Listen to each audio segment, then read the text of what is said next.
தளபதி விஜய் அவர்கள் தமிழ் சினிமாவுடைய உச்ச நடிகர். இவர் நடிப்புல கடைசி படமாக ஜனநாயகன் இன்னும் திரைக்கு வராமலே இருந்துட்டு இருக்கு. காரணம் சென்சார்ல ஏற்பட்ட பிரச்சனை இன்னும் ரிலீஸ் தள்ளி போய் கொண்டே இருக்கு. விஜய் அவர்களுமே அது ஒரு பக்கம் இருக்கட்டும், முதல்ல அரசியல பார்க்கலாம் அப்படின்னு தீவிர அரசியல்ல களமாடி வர நாளை கட்சி நிர்வாகிகளிடம் நேரலையில பேசியிருக்காரு. ஆனால் தற்போது கரூர்ல நடந்த துயர சம்பவம் வழக்க சிபிஐ விசாரித்து வர நாளை டெல்லி சிபிஐ ஆபீஸுக்கு விஜய் அவர்கள் ஆஜராக வேண்டும் அப்படின்னு தற்போது உத்தரவும் வந்திருக்கு. விஜய் அவர்கள் தற்போது டெல்லி செல்லவுமே இருக்காரா. கண்டிப்பாக நிர்வாகிகள் நேரலையில இருக்க வாய்ப்பில்லை அப்படின்னுமே சொல்லப்படுது.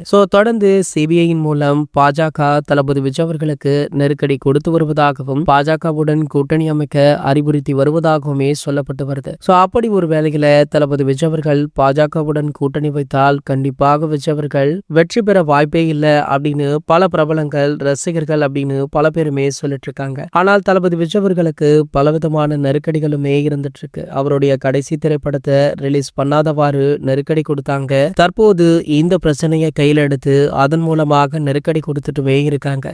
இந்த சூழ்நிலையில தளபதி விஜய் அவர்கள் எப்படி சமாளிப்பார், அதுல இருந்து எப்படி வெளியே வருவார் அப்படின்னு ரசிகர்களுமே ஒரு பக்கம் புலம்பிட்டும் இருக்காங்க. இந்த நிலையில பாத்தீங்கன்னா தளபதி விஜய் அவர்கள் பிஜேபியுடன் கூட்டணி அமைக்க போறார் அப்படின்னு ஒரு சில தாவேகா நிர்வாகிகளே சொல்றதுனால ஒருவேளை இருக்குமோ அப்படின்னு ரசிகர்களுமே தற்போது இதனை பற்றி பேச ஆரம்பிச்சிருக்காங்க.